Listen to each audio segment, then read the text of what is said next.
अस्सलाम वालेकुम। आज का हमारा जो लेक्चर है ये है जी पीरा डिपार्टमेंट के इन्फोर्समेंट ऑफिसर और इन्वेस्टिगेशन ऑफिसर के मेन इंटरव्यू के हवाले से। मेन इंटरव्यू से क्या मुराद है, आपका रिटन टेस्ट पास हो गया, आपका नाम आ गया फॉर फर्दर साइकोलॉजिकल असेसमेंट के लिए। साइकोलॉजिकल असेसमेंट के अंदर आपने रिटन टेस्ट दिया, आपने साइकोलॉजिकल ग्रुप डिस्कशन की और आपने साइकोलॉजिकल इंटरव्यू दिया। उसके बाद जो मेन इंटरव्यू है जो आपका डिसाइडिंग फैक्टर होगा जी, तो मेन इंटरव्यू आपकी सिलेक्शन और रिजेक्शन का बायस बनेगा। आज इस लेक्चर के अंदर मैं आपको बताऊंगा कि आप लोगों को मेन इंटरव्यू को क्लियर करने के लिए कौन कौन से टॉपिक कवर करने चाहिए, कौन कौन सा सिलेबस कवर करना चाहिए और हम आप लोगों को क्या करवा रहे हैं जी। तो अगर हम सबसे पहले बात करें पीरा जॉब 2025 के अंदर enforcement officer and investigation officer के मेन इंटरव्यू के लिहाज से, तो मेन इंटरव्यू के अंदर आप लोगों को कौन कौन सी चीज़ें तैयार करनी चाहिए जी। वो बच्चे जो कहीं पर बैच नहीं ले सकते, वो बच्चे जो अफोर्ड नहीं कर सकते ज़्यादातर चीज़ों को, मतलब, और वो बच्चे जो खुद से तैयारी करना चाह रहे हैं, वो बच्चे जो अपने आप तैयारी कर सकते हैं और उनके अलावा जो कहीं किसी और जगह से तैयारी कर भी रहे हैं, तो उनके लिए भी ये बड़ी वीडियो इंपॉर्टेंट है कि उनको आइडिया होना चाहिए कि वो पीरा जॉब्स के मेन इंटरव्यू क्लियर करने के लिए उनको कौन कौन से टॉपिक्स लाजमी तौर पर कवर करने चाहिए, ताकि वहाँ पर जो क्वेश्चंस होंगे वो उनको आसानी के साथ क्लियर कर सके जी। तो इस वीडियो के लास्ट में इंशाल्लाह मैं आप लोगों के लिए एक अनाउंसमेंट भी करूँगा, बल्कि अभी कर देते ताकि आप लोगों को चीज़ें पता चल जाएँ। तो जो चीज़ें मैं अभी आपको बताऊंगा ये सारी की सारी चीज़ें जो आगे आने वाली हैं, जो आप लोगों के लिए बड़ी इंपॉर्टेंट है, उसके लिए हमने एक बैच शुरू किया हुआ है सिर्फ और सिर्फ 3000 रुपये फ़ीस के अंदर, जो बहुत ही मिनिमल फ़ीस है। ये सारी तैयारी हम आप लोगों को सिर्फ और सिर्फ 3000 रुपये के अंदर हमारा एक बैच स्टार्ट हुआ है, जिसके अंदर हम आप लोगों को करवा रहे हैं। ये डिटेल आपके सामने नज़र आ रही है आपको। इसके अंदर हम आपसे 2 मॉक इंटरव्यू लेंगे और जितना सिलेबस मैं आपको बता रहा हूँ ये सारे का सारा सिलेबस हम आप लोगों को ऑनलाइन क्लासेस जूम के थ्रू करवाएंगे। और अगर कहीं पर किसी बच्चे का कभी क्लास के अंदर इशू बन जाता है इंटरनेट का या कुछ इस तरह से, तो ये सारे के सारे लेक्चर्स आप लोगों को रिकॉर्डिंग्स में भी अवेलेबल होंगे।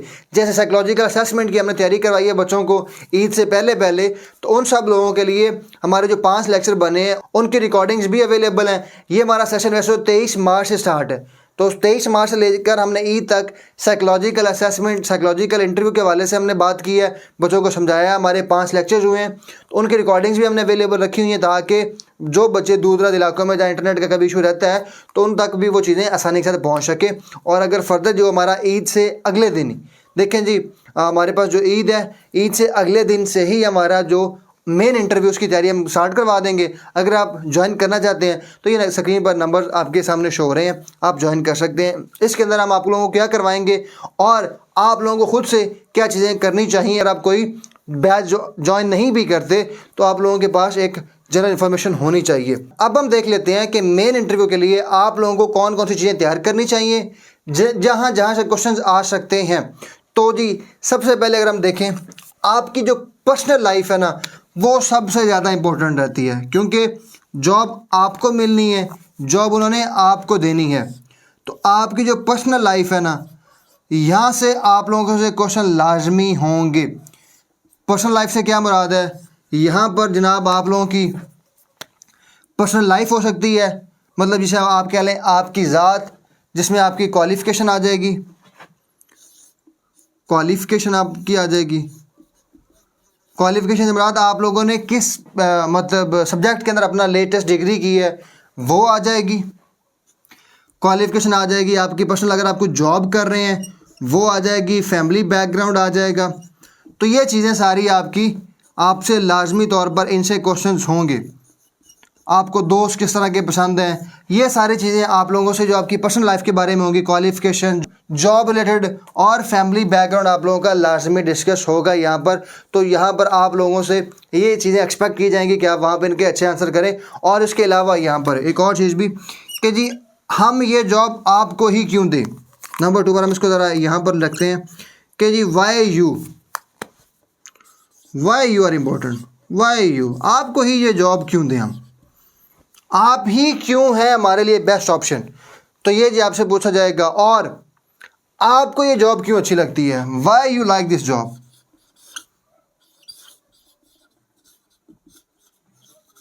कि मतलब आप ये जॉब क्यों करना चाह रहे हैं। फ़र्ज़ करें जी अगर आप किसी और डिपार्टमेंट से हैं, आप वहाँ से जॉब में आना चाह रहे हैं, या फिर आप कहीं पर पहले जॉब नहीं कर रहे, तो आपको ये जॉब क्यों चाहिए, जिसकी बहुत सारी रीज़न्स हैं। इंशाल्लाह हम ये अगले लेक्चर में भी करवाएंगे आप लोगों को। आज हम सिर्फ और सिर्फ सिलेबस डिस्कस करेंगे। तो ये जी आपको हम क्यों जॉब दें और ये जॉब आपको क्यों चाहिए, तो इसके हवाले से आपसे क्वेश्चन होंगे, तो आपको यहाँ पर मेंटली प्रिपेयर रहना होगा। उसके अलावा ये थी जी आपकी पर्सनल लाइफ के बारे में। उसके अलावा नंबर 3 पर आप लोगों को चीज़ों का जो पता होना चाहिए ना, जो आप लोगों को चीज़ें आनी चाहिए, उनके अंदर जो पीरा जॉब्स की तैयारी के अंदर सिलेबस दिया गया था ना, वो आपको लाजमी आना चाहिए, वो आपको बहुत अच्छा आना चाहिए। अब वो किस तरह आना चाहिए, पहले आपने तैयारी की थी 1 पेपर के लिहाज से, MCQs के लिहाज से, अब आपको वैसे MCQs के लिहाज से करने की जरूरत नहीं। अब आपको सब्जेक्टिव तैयारी होनी चाहिए। सब्जेक्टिव तैयारी से क्या मुराद है, आपको अंडरस्टैंडिंग होनी चाहिए चीज़ों की, एक्चुअल में चीज़ें कैसी हैं। पहले आपने फ़र्ज़ करें जी MCQs पढ़ा है ना कि इन्फोर्समेंट स्टेशन कौन से जी सेक्शन के तहत है, तो वो पता था आपको 19 के तहत है। आपको पता होगा कौन सा सेक्शन किस चीज़ के मुतालिक है। तो अब आपको सेक्शंस के एग्जैक्ट नंबर्स याद ना भी हों तो बहुत काम चल जाएगा, लेकिन आपको ये पता होना चाहिए कि उस चीज़ का काम क्या है, इन्फोर्समेंट सेक्शन का काम क्या होगा, इन्फोर्समेंट ऑफिसर का काम क्या होगा, वो सारी चीज़ें मैं भी आपको बताता हूँ। तो इसके अंदर सबसे पहले जी आपको जो जॉब का सिलेबस है ना, वो कंप्लीट तैयार होना चाहिए। सिलेबस के अंदर कोई रायत नहीं रखनी चाहिए आपको, सिलेबस आपको हलवे की तरह पता होना चाहिए। अब सिलेबस के अंदर क्या क्या चीज़ें आ जाएंगी, सिलेबस के अंदर नंबर 1 पे जी हमारे पास आ जाएगा पीरा का एक्ट आ जाएगा, पीरा एक्ट सन 2024 नंबर 1 पे। उसके बाद जी इस तरह रख ले, उसके बाद जी हमारे पास है CRPC होना चाहिए आपका तैयार 1898 से मुराद ये है कि जो आपके सिलेबस में दिया हुआ है, जितना पोर्शन आपके चैप्टर सिलेबस में दिए हैं वो आपकी अंडरस्टैंडिंग होनी चाहिए। यहाँ पर आपको चाहे सेक्शंस के नाम याद ना भी हो तो फिर भी काम चलेगा। एग्जैक्ट जो है ना जी, एग्जैक्ट कौन सा है, जैसे बहुत कुछ प्रोमिनेंट है ना, जैसे 154 है सेक्शन, उसके तहत FIR दर्ज होती है। इस तरह के प्रोमिनेंट जो होंगे वो तो आपको ऑटोमेटिकली याद रह जाएंगे, लेकिन आपको अंडरस्टैंडिंग होनी चाहिए कि उनके अंदर क्या क्या हुआ है। अगर फ़र्ज़ करें जी जजेस की सिलेक्शन होनी है ना, तो जजेस की सिलेक्शन का क्या तरीक़ेकार है पाकिस्तान के अंदर अब अमेंडमेंट के बाद, 26 अमेंडमेंट के बाद, 26 अमेंडमेंट से पहले कौन सा था, और आपको क्या लगता है कि जी ये जो अभी जजेस का सिलेक्शन तरीका अपनाया गया है, क्या ये बेहतर है या पहले वाला बेहतर था। तो इस तरह से आपको एनालिसिस बयान करना पड़ेगा, आपको एनालिसिस के बारे में पता होना चाहिए। और इसके अलावा जो चीज़ें हैं, मतलब आपके जनरल अंडरस्टैंडिंग इन चीज़ों के ऊपर बहुत अच्छी स्ट्रॉन्ग होनी चाहिए। जैसे जी हियरिंग ऑफिसर का क्या काम होगा, जैसे जी इन्फोर्समेंट ऑफिसर का क्या काम होगा, तो ये सारी चीज़ें अभी हम एक्ट के ऊपर आते हैं। फिर नंबर 3 पे जी हमारे पास है आपके पास कॉन्स्टिट्यूशन के अंदर जो हमारे पास है ना, जो उन्होंने चैप्टर दिए गए हैं, कॉन्स्टिट्यूशन ऑफ पाकिस्तान 1973 के बारे में क्वेश्चन आपसे लाजमी होंगे। जो उन्होंने चैप्टर दिए हुए हैं वो आपको लाजमी आने चाहिए। अब ये जो पीरा एक्ट है ना, पीरा एक्ट के अंदर सबसे ज़्यादा जो इम्पोर्टेंट है वो है जी IO और EO के जो जॉब्स के हैं ना जी, इनकी जो जॉब्स की स्पेसिफिकेशंस हैं, इनके जो फ़राइज़ हैं, इनके क्या काम होंगे, इनके क्या फंक्शंस होंगे, ये तो आपको ना हलवे की तरह रटे होने चाहिए। आपको सारे पता होना चाहिए कि इनके काम क्या है। कल को अगर आप IO या EO लगेंगे तो आपकी ड्यूटी क्या होगी। ये किसी भी जॉब के लिए जब आप तैयारी करके जाते हैं ना जी, किसी भी जॉब के लिए आप एस्पायर कर रहे हैं, किसी भी जॉब के लिए आप इंटरव्यू देने जा रहे हैं, तो आपसे लाजमी पूछते हैं जी कि इन्फोर्समेंट ऑफिसर का काम क्या होगा, इन्वेस्टिगेशन ऑफिसर का काम क्या होगा। वो आपसे पूछना चाहते हैं कि जी आप जिस जॉब के लिए आए हैं इसके बारे में आपने कुछ सर्च भी किया, यानी आपको पता भी है कि नहीं कल को अगर आप ये लग जाते हैं तो आपका काम क्या होगा, क्योंकि एक्ट के अंदर ये सारी चीज़ें लिखी हुई हैं। तो आपको पता होना चाहिए जी, आपको पता होना चाहिए हियरिंग ऑफिसर का क्या काम है, आपको पता होना चाहिए कि जी SDEO का क्या काम है, थाने का इंचार्ज कौन होता है और उसका क्या काम होता है। तो ये सारी चीज़ें आपको जनरल अंडरस्टैंडिंग बहुत अच्छी होनी चाहिए। और ये हम इंशाल्लाह आपको ये जो पूरा एक्ट है ना पीरा का, ये 2 दिन के अंदर तैयार करवा देंगे, CRPC 1 दिन के अंदर करवा देंगे, इस तरह ही कॉन्स्टिट्यूशन 1 दिन के अंदर करवा देंगे। तो ये सारे के सारे इंशाल्लाह हम आपको काम करवाएंगे। और उसके अलावा जी ये सारी चीज़ें करने के बाद नेक्स्ट हमारे पास क्या आ जाता है जी, ये तीनों आपको लॉस है ना, इनकी अंडरस्टैंडिंग अच्छी होनी चाहिए। अब ये अच्छी क्यों होनी चाहिए, क्योंकि आप लोगों को पता है उन्होंने जो है ना जॉब डिस्क्रिप्शन में ये लिखा हुआ है, जिन्होंने लॉ किया हुआ है ना लॉ किया हुआ है उन लोगों को उन्होंने एक एक्स्ट्रा एडवांटेज देना है। जिन लोगों की डिग्री लॉ में है उन लोगों को वो एक एक्स्ट्रा एडवांटेज देंगे, उनको वो कंसिडर लाजमी करेंगे एज़ कम्पेयर टू अदर्स। मतलब फ़र्ज़ करें जी इंटरव्यू के अंदर एक बच्चे का लॉ है और एक बच्चे का सिंपल सब्जेक्ट जैसे मेरा फिजिक्स है, तो जो लॉ वाला है अगर वो मेरे लेवल पे पूरा उतर रहा है, अगर मेरा और उसका कॉम्पिटेंसी लेवल सेम है तो उसको लेवरेज दिया जाएगा। अब ऐसा नहीं है, देखें ना जी, ऐसा नहीं है कि मेरा कॉम्पिटेंस लेवल ज़्यादा है और उसका कम है तो उसको फिर तो नहीं लेवरेज दिया, क्योंकि वो उस मुकाबले पे ही नहीं आ रहा। अगर बराबर हैं दोनों तो फिर इसको ज़रा लेवरेज दिया जाएगा, क्योंकि इसने लॉ पढ़ा हुआ है, इसको लॉ की अंडरस्टैंडिंग है। क्योंकि ये एक नया डिपार्टमेंट है, पुलिस रिलेटेड डिपार्टमेंट है, तो कल को आके उसको लॉ के मुतालिक एक अच्छी अंडरस्टैंडिंग होगी, उसको पता होगा कि डिपार्टमेंट के अंदर काम कैसे करना है या लॉ बेसिकली क्या कहता है मुख्तलिफ चीज़ों के बारे में लेकर, तो उसको एक लेवरेज मिलेगा। उसके बाद जी ये तीनों चीज़ें आपको पता होनी चाहिए, इनको अच्छे से आपको आना चाहिए। सेक्शन के नाम शायद याद ना हो लेकिन आपको पता होना चाहिए इसके अंदर काम क्या होता है। या फिर फ़र्ज़ कर एक ऐसा क्वेश्चन आ जाता है कि जी पिछले कुछ सालों के अंदर पाकिस्तान के अंदर मीडिया की जो आवाज़ है उसको बड़ा दबाया गया, अवाम के ऊपर बड़ा ना मतलब ज़ोर ज़बरदस्ती की गई है। तो अगर वो आपसे पूछते हैं जी बच्चे आपका जो पाकिस्तान के अंदर मीडिया की जो आवाज़ को दबाया जा रहा है इसके मुतालिक आपका क्या कहना है, तो आप वहाँ पर कहेंगे कि जी सर पाकिस्तान के कॉन्स्टिट्यूशन के अंदर ये है कि आपके पास फ्रीडम टू स्पीच है। किसके मुतालिक? कॉन्स्टिट्यूशन पाकिस्तान के मुतालिक है जी, फ्रीडम ऑफ स्पीच दिया गया है, कॉन्स्टिट्यूशन के अंदर दिया गया है कि अगर आप कोई सही बात करना चाहते हैं तो आपको कॉन्स्टिट्यूशन ऑफ पाकिस्तान आज़ादी देता है कि आप अपने हक के लिए आवाज़ उठा सकते हैं। तो आप इस तरह से रेफरेंस देंगे, उससे ये जाहिर होगा कि आपको बच्चों आपके फंडामेंटल राइट्स का भी पता है, आपका जो सिलेबस है उसका आपने तैयार किया हुआ है। तो ये चीज़ें आपको इस तरह आनी चाहिए। उसके बाद जी हमारे पास क्या क्वेश्चन आ जाता है सबसे बड़ा, उसके बाद हमारे पास आ जाता है क्वेश्चन जो है वो है जी पंजाब का। पंजाब आपने जी नाम करना है, सारा का सारा करना है। इंशाल्लाह मैं कोशिश करूँगा इसके ऊपर भी वीडियो बनाऊँ, पंजाब के ऊपर भी। पंजाब के अंदर जी पंजाब की हिस्ट्री क्या है, पंजाब की गवर्नेंस क्या है, पंजाब किस किस दौर में किस किस राजा के अंडर है, पंजाब के ऊपर ब्रिटिश ने कैसे गवर्नमेंट की है, पंजाब की जो अभी जो पंजाब की करंट जो कैबिनेट है उसके बारे में पता होना चाहिए आपको, जो पंजाब की अदालत है उसके जो चीफ कह लें जस्टिस हैं उनका पता होना चाहिए, और बाकी जितने चीफ मिनिस्ट्री सारे जो आपकी चीज़ों का पता होना चाहिए। आपको पता होना चाहिए कि जी अगर किसी सूबे का जो मतलब सेक्रेटरी होता है ब्यूरोक्रेसी का वो कौन है, उसकी ड्यूटीज़ क्या होती हैं, एसेंट गैड क्या होता है, सेक्रेटेरिएट क्या होता है, मतलब सारी चीज़ें आपको, असम्बली क्या होती है, सिलेक्शन कैसे होती है, और पंजाब के मुतालिक आपको जो सिलेबस के अंदर दिए गए चीज़ें वो सारी की सारी आपको सिलेबस आपके सामने है, ये आपकी स्क्रीन पे शो भी हो रहा है, तो आपको ये सारी चीज़ें पता होनी चाहिए। पंजाब के ऊपर आपको कोई भी दो राय होनी चाहिए। पंजाब के दरिया क्या है, इरसा क्या है, वाटराकट क्या है, इंडस वाटर ट्रीटी क्या है, जंगे कब हुई, पंजाब के अंदर 1 यूनिट कब लगा, पंजाब सूबा कब बना, ये सारी चीज़ें हम आपको करवाएंगे। या फिर आप खुद भी कर सकते हैं, सिलेबस आपके सामने, तो ये सारी चीज़ें आपको आनी चाहिए। उसके अलावा पंजाब हो गया जी। पंजाब के बाद इंशाल्लाह हमारे पास जो आएगा वो है जी मेन क्वेश्चन आपका जी एवरीडे साइंस है। आपको एवरीडे साइंस के बारे में पता होना चाहिए। अगर आपका साइंस बैकग्राउंड है तो आपसे वो लाजमी क्वेश्चन करेंगे। अगर आपका साइंस बैकग्राउंड नहीं भी है तो लिटिल बिट आपसे रेस्पिरेशन के बारे में, फोटोसिंथेसिस के बारे में अक्सर क्वेश्चन पूछ लेते हैं कि जी फोटोसिंथेसिस का उलट क्या है, तो आप लोगों को इस तरह का चीज़ें पता होनी चाहिए।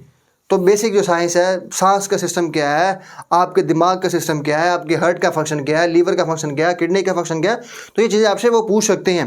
अगर आप साइंस बैकग्राउंड से हैं तो इससे ज़्यादा भी आपसे पूछ सकते हैं। अगर आपका आर्ट्स बैकग्राउंड है तो फिर ज़्यादा फोकस आपके लॉ पे किया जाएगा, आपके इस पोर्शन पे किया जाएगा, पंजाब पे किया जाएगा। तो ये सारे आपके पोर्शन अच्छे होने चाहिए। उसके बाद ये आपसे कुछ मैथ के जनरल क्वेश्चन भी पूछे जा सकते हैं, जैसे जी फ़र्ज़ करें जी 80 का 80% क्या बनता है, 80 का 80% क्या बनता है, 90 का 90% क्या बनता है। तो इस तरह से आपके मैथ के अंदर जो क्विकनेस है ना कि आप कितना जल्दी चीज़ों को पिक करते हैं, तो इस तरह से क्वेश्चन भी आपसे पूछे जा सकते हैं। तो ये मैं आपको एक ट्रिक भी बता देता हूँ। फ़र्ज़ करें जी अगर आपसे वो पूछते ना जी 80 का 80% क्या है, तो आपने ये बता देना है जी, ये देखें जी 8 और 8, आपने इस 8 को 8 ज़रब देना है, 8 8 64, तो ये आपका जी 64 बन जाएगा। तो मतलब जो 80 का 80% बनता है वो 64 बनता है। तो इस तरह से आपने इसको करना है। अब ये जी एवरीडे साइंस के बाद जो आपका जाता है मेन पोर्शन जो है वो ICTs का है। ICTs का मतलब जो कंप्यूटर साइंस के अंदर जो ICTs हैं, जो ऐप्स बनी गई हैं। आपने पेपर के अंदर भी देखा होगा कि पेपर के अंदर भी उन्होंने जो क्वेश्चन पूछे हुए थे, उन्होंने जनरल क्वेश्चन पूछे हुए थे। उन्होंने किसी भी ऐप की लॉन्च डेट नहीं पूछी हुई थी। उन्होंने सिर्फ क्या पूछा हुआ था, दस्तक ऐप है वो किस लिए इस्तेमाल होती है, मरम ऐप है वो किस लिए इस्तेमाल होती है। तो ऐप जो है उनका बेसिकली जनरल काम क्या है, दस्तक ऐप का काम क्या है, मरम ऐप का काम क्या है, पुलिस खिदमत मार्केट सेंटर का काम क्या है।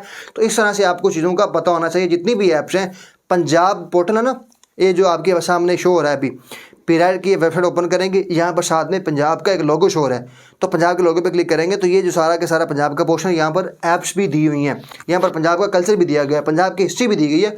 तो यहाँ से आपको ये वेबसाइट आप सारी याद कर डालें, याद करने से बना दिए, इसको एक दो दफ़ा पढ़ें, आपको सारी चीज़ें याद ऑटोमेटिकली हो जाएंगी, क्योंकि आप ग्रेजुएट स्टूडेंट हैं। ग्रेजुएट बंदे का एक जो मेंटल लेवल है, एक स्टैमिना इतना बना होता है कि वो चीज़ों को पढ़ के ही उसको अंडरस्टैंडिंग हो जाती है।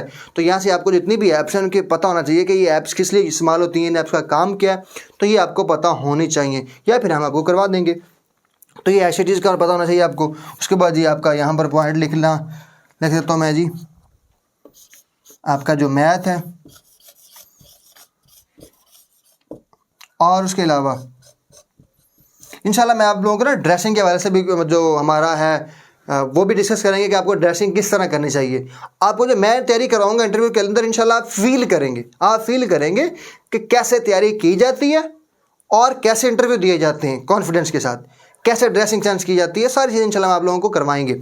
और वैसे मैं यूट्यूब के ऊपर भी वीडियो बनाऊँगा आप लोगों के लिए, जो फ्री ऑफ कॉस्ट वीडियोज़ होंगी।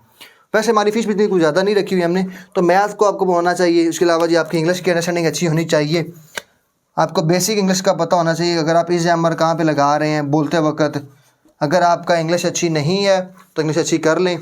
और यहाँ पर जो सबसे इंपॉर्टेंट चीज़ है वो है जी आपका, देखें जी मैंने ये सारी चीज़ें एक साइड पर रखी हैं, और यहाँ पर जो मैं एक चीज़ और रखना चाहूँगा ना जी, वो है आप लोगों का करंट अफेयर। वो है जी करंट अफेयर। आपको करंट अफेयर बहुत अच्छा आना चाहिए। करंट अफेयर के अंदर आपको कोई रियायत नहीं दी जाएगी। वो इसलिए, पाकिस्तान के अंदर क्या हो रहा है करंटली, एशिया के अंदर क्या हो रहा है, और दुनिया के अंदर क्या हो रहा है, ये चीज़ें आपको बहुत अच्छी आनी चाहिए। आज से लेके आपका मेन इंटरव्यू होने तक आपको किसी भी दिन की जो न्यूज़ है ना रात 9 बजे वाली, वो मिस नहीं करनी चाहिए। उसके अलावा डॉन न्यूज़पेपर के आर्टिकल्स पढ़ें, आप जो ओपिनियंस आते हैं ना, एडिटोरियल्स आते हैं, उनको पढ़ें। और उसके साथ अगर आप उर्दू अखबार पढ़ सकते हैं तो उर्दू अखबार पढ़ें। तो आपको पता होना चाहिए कि दुनिया के अंदर क्या हो रहा है, पाकिस्तान के अंदर क्या हो रहा है, पाकिस्तान की जुडिशरी क्या चल रही है, पाकिस्तान के इंतजामी मामलात क्या चल रहे हैं, पाकिस्तान के अंदर एडमिनिस्ट्रेशन क्या चल रही है, ब्यूरोक्रेसी क्या कर रही है, और उसके अलावा पाकिस्तान के दूसरे मुल्क से जो रिलेशन हैं वो कैसे होने चाहिए, कश्मीर इशू का हल क्या है, पाकिस्तान के इंडिया के साथ क्या हल है, अफगानिस्तान के साथ कैसे मामला सेट होंगे, चाइना के साथ पाकिस्तान का स्ट्रेटेजिक जो कॉपरेशन है वो कैसे मजबूत होगी, पाकिस्तान अपना कर्जे से कैसे निजात हासिल करेगा, जो पाकिस्तान के बाहर फ़ॉरन जो बच्चे जाते हैं जो पैसा कमा के बेचते हैं, फ़ॉरन रेमिटेंसेस पाकिस्तान कैसे बढ़ा सकता है, पाकिस्तान अपनी जीडीपी कैसे बढ़ा सकता है, टैक्स टू जीडीपी रेशो कैसे बढ़ा सकता है, पीराइड जो डिपार्टमेंट है ये कैसे सोसाइटी के अंदर अपना आगे इंपॉर्टेंट रोल प्ले करेगा। तो ये सारी चीज़ें आपको पाकिस्तान के वाले से आनी चाहिए। और दुनिया के अंदर आपको पता होना चाहिए जो हमारे पास है, जो यूक्रेन रशिया वार चल रही है वो क्यों हुई, कैसे हुई और इख्तिताम कैसे होगी, इसराइल पैलेस्टाइन इशू है, जो बांग्लादेश का रेवोल्यूशन हुआ है वो है, अरब के हवाले से जो अरब के अंदर हो रहा है, सऊदी अरेबिया के अंदर नियोम सिटी बन रही है, और फर्दर जितनी भी चीज़ें हैं तो उनके बारे में आपको बहुत अच्छी नो हाउ होनी चाहिए। और इसके अलावा पाकिस्तान के ममालिक के साथ कौन सा मतलब जिन्हें एक्सपोर्ट करता है, तो ये चीज़ें आपको करंट अफेयर के अंदर पता होनी चाहिए। और पाकिस्तान को दूसरे ममालिक के साथ अपने रिलेशन कैसे रखने चाहिए तो ये आपको पता होना चाहिए, क्योंकि वहाँ पर ये एक अच्छे 14वें स्केल की जॉब है। तो आपका वहाँ पर ओपिनियन, आपका जो है ना, आपकी थिंकिंग पूछी जाएगी कि आप इस चीज़ के बारे में कैसे सोचते हैं, तो आपको पता होना चाहिए कि आप कैसे सोचते हैं, वहाँ पर आप ब्लैंक नहीं होने चाहिए। तो ये सारी चीज़ें मैं इंशाल्लाह आपको करवाऊँगा। और जैसे कि पाकिस्तान का कश्मीर के साथ इशू क्या है, कैसे सॉल्व होगा, कैसे सॉल्व नहीं होगा, तो ये सारी चीज़ें इंशाल्लाह आपको पता होनी चाहिए। आप एक अब मास्टर लेवल के स्टूडेंट हैं तो मास्टर लेवल के स्टूडेंट को बहुत चीज़ें पता होती हैं। तो ये इस तरह से इंशाल्लाह, क्योंकि कंपटीशन का दौर है ना, आपको पता है अगर एक बच्चा जिसका मास्टर है, दोनों का मास्टर है, एक बच्चे को सारी चीज़ें पता है, उसे क्वेश्चन होंगे, वो आंसर अच्छे करेगा, दूसरे बंदे का भी मास्टर है, उसके क्वेश्चन उससे भी होंगे, लेकिन वो अच्छी तरह से आंसर नहीं कर पाएगा, तो क्या फिर उनका दोनों का same of level of competency same नहीं होगा? उसे जो मतलब जिसको लेवरेज किसको मिलेगा, जिस बच्चे की तैयारी अच्छी होगी, किस बच्चे की सिलेक्शन होगी जिसके बच्चे की तैयारी अच्छी होगी, किस बच्चे की सिलेक्शन होगी जिसका कॉन्फिडेंस अच्छा होगा।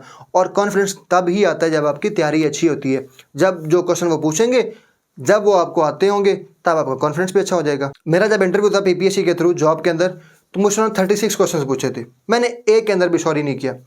पहला क्वेश्चन जब आप इंटर होते हैं ना रूम में, तो एक नेचुरल चीज़ है, आप ज़रा सा थोड़ा सा मतलब नर्वस नहीं होते, थोड़ा सा आपको फील होता है कि यार जब मैं इंटर होऊंगा ना तो मतलब एक नया पैनल है, कैसे होंगे। मैं तो अल्लाह का शुक्र है नर्वस नहीं होता, बिल्कुल नर्वस नहीं होता। लेकिन ये होता है आपके अंदर एक नई, आप रूम में जा रहे हैं, नए लोग बैठे हैं, आपके अंदर एक होता है प्रेशर खुद से कि जी मैंने जाना है तो रूम में, वहाँ पर इंटरव्यू देना है, मेरी जॉब लेनी है मैंने। तो सर मैं इंटर हुआ, काम था, जैसे मैं इंटर स्टेप इन हुआ हूँ, मैंने देखा सब, आई फील रिलैक्स, बैठा हूँ। उन्होंने सबसे पहले जो मैडम ने क्वेश्चंस किए हैं, 3 पैनल के अंदर मेंबर्स थे, मैंने पहला क्वेश्चन का आंसर दिया, दूसरे का दिया, तो मेरा कॉन्फिडेंस जो पहले यहाँ पर था वो यहाँ पे आना शुरू हो गया ऐसे, क्योंकि मुझे क्वेश्चन आ रहे थे, क्योंकि मेरी तैयारी इतनी एक्सटेंसिव की हुई थी। 36 सवाल पूछे उन्होंने, मैं एक पे भी सॉरी नहीं किया। तो जो मेरा वो लेवल ऑफ कॉन्फिडेंस बढ़ रहा था, इट वॉज अमेजिंग। तो उससे ये होता है कि आपकी तैयारी जब अच्छी होती है ना तो फिर अब मज़ा आ रहा होता है। और अगर कोई क्वेश्चन ड्रॉप भी हो जाए तो पता है आपको होता है कि मैंने पहले 15 क्वेश्चन का आंसर दिए हुए हैं, तो अब एक आधा ड्रॉप हो भी गया तो कोई इशू नहीं है। तो आपने हमेशा जब तैयारी करनी होती है तो वो अच्छे से करनी होती है, क्योंकि इंटरव्यू आपका मेन डिसाइडिंग फैक्टर होता है आपकी जॉब की सिलेक्शन के अंदर। तो ये सारी चीज़ें जी आपको पता होनी चाहिए। आपका जो पीरा का सिलेबस है वो आपको आना चाहिए, इन्फोर्समेंट ऑफिसर के लिए भी और इन्वेस्टिगेशन ऑफिसर के लिए भी। और उसके अलावा आपको करंट अफेयर्स जो है ना, ये बहुत अच्छे आपको होने चाहिए। करंट अफेयर के अंदर आपकी अंडरस्टैंडिंग बहुत अच्छी होनी चाहिए।